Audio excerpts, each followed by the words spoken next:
This is All India Radio, the news read by Valsa Williams. Today is the 44th anniversary of the emergency. The then Prime Minister Indira Gandhi had imposed emergency on the midnight of the 25th of June in 1975. In a tweet, Prime Minister Narendra Modi said India salutes all those greats who fiercely and fearlessly resisted the emergency. He said the country's democratic ethos successfully prevailed over an authoritarian mindset. Defence Minister Rajnath Singh said the declaration of emergency and the incidents that followed mark as one of the darkest chapters in India's history. He said, on this day, people of the country should always remember the importance of upholding the integrity of our institutions and the Constitution. Home Minister Amit Shah has paid his tributes to the fighters of the emergency period. In a tweet, Mr. Shah said the country's democracy was killed for political interests during the emergency. The BJP today attacked the Congress on emergency, terming it a dark period in Indian history.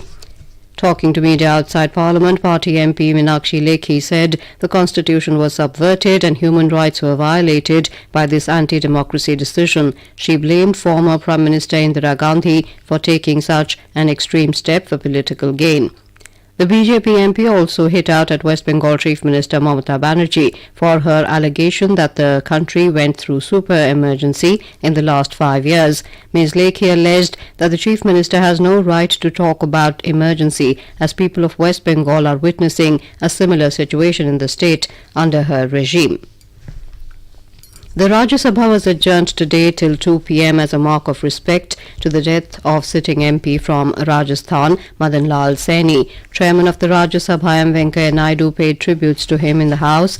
Mr. Madan Lal Saini, who was admitted in the AIIMS, breathed his last yesterday night. His body was taken to Rajasthan last night.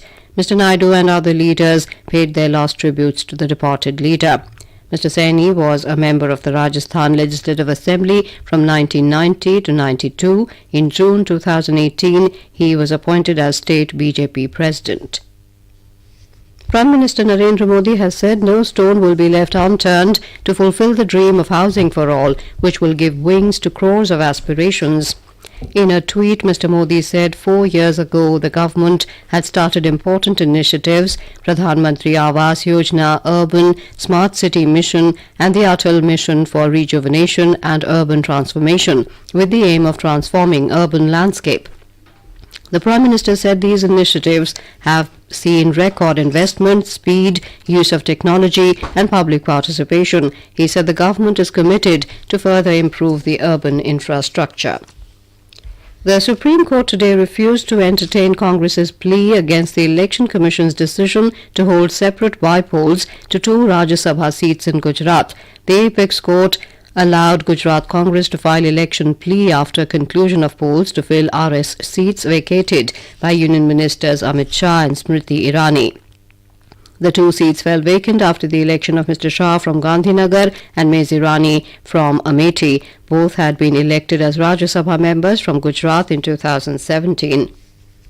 In Jharkhand, 5 people were killed and 40 injured in a bus accident in Garhwa district. The accident occurred early this morning when a private bus coming from Ambikapur of Chhattisgarh to Garhwa in Jharkhand turned turtle after falling from the valley and got trapped in between. SP of Garhwa Shivani Tiwari confirmed 5 deaths and injury to 40 others. The injured are being treated in local hospitals.